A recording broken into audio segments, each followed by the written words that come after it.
আল্লাহ তাআলা বিশেষ গুণবাচক নাম ইয়া জাল জালালি ওয়াল ইকরাম, এই বিশেষ গুণবাচক নামের মাধ্যমে দোয়া করতে পারেন। এই বিশেষ গুণবাচক নামের মাধ্যমে দোয়া করলে আল্লাহ তাআলা সে দোয়া সাথে সাথে কবুল করে নেন। প্রিয় দর্শক, আমরা আজকের ভিডিওতে আলোচনা করব যেভাবে দোয়া করলে আল্লাহ তাআলা সে দোয়া ফিরিয়ে দেন না। প্রিয় দর্শক, আমরা সব সময় বলি আমরা এত দোয়া করি কিন্তু আমাদের দোয়া আল্লাহ তাআলা কবুল করেন না। প্রিয় দর্শক, আমরা হয়তো দোয়া করতে জানি না কিভাবে দোয়া করতে হয়, কি নিয়মে দোয়া করলে আল্লাহ তাআলা সে দোয়া সাথে সাথে কবুল করে নেন। আমাদের প্রিয় নবী হযরত মুহাম্মদ সাল্লাল্লাহু আলাইহি সাল্লাম সকল বিষয় শিখিয়ে গিয়েছেন কিভাবে দোয়া করতে হয়। দোয়া করার সময় আল্লাহর গুণবাচক নাম ব্যবহার করুন। যে ব্যক্তি আল্লাহর গুণবাচক নামসমূহ ব্যবহার করে দোয়া করে আল্লাহ তাআলা তার দোয়া কবুল করেন। সুবহানাল্লাহ।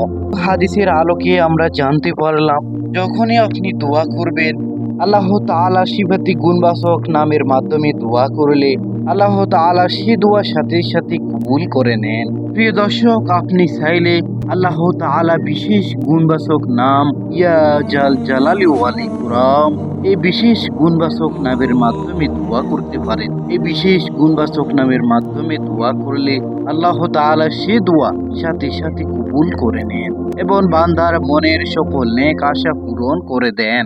প্রিয় দর্শক, দোয়া কবুল হওয়ার 2 নাম্বার বিশেষ আমলটি হলো দোয়া শুরু করার আগে দুরূদ শরীফ পাঠ করা। রাসূলুল্লাহ সাল্লাল্লাহু আলাইহি সাল্লাম বলেছেন, তোমরা যখন দোয়া করো তার আগে আমার উপর দুরূদ শরীফ পাঠ করো, তারপর তোমার যা প্রয়োজন চাও। হাদিস তিরমিজি। প্রিয় দর্শক, দোয়া করার আগে সব সময় অবশ্যই দুরূদ শরীফ পাঠ করবেন। দুরূদ শরীফ পাঠ করলে সে দোয়া আল্লাহ তাআলা খালি হাতে ফিরিয়ে দেন না। প্রিয় দর্শক, দোয়া কবুল হওয়ার 3 নাম্বার আমলটি হলো দোয়া করার আগে আল্লাহ তাআলার উপর বিশ্বাস নিয়ে দোয়া করা। বিশ্বাস রাখতে হবে যে আল্লাহ তাআলা একমাত্র দোয়া কবুলকারী। তিনি আমাদের মনের কথা শুনেন এবং জানেন।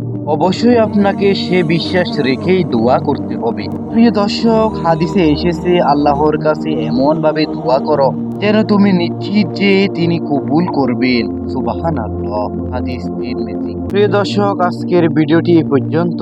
ভিডিওটি কেমন হলো অবশ্যই কমেন্ট বক্সে জানাবেন এবং ভিডিওটি ভালো লাগলে অবশ্যই একটি লাইক করে এবং শেয়ার করে দিন। আল্লাহ তাআলা যেন আমাদেরকে এই 3টি সময়ে বেশি বেশি করে দোয়া করার তৌফিক দান করেন।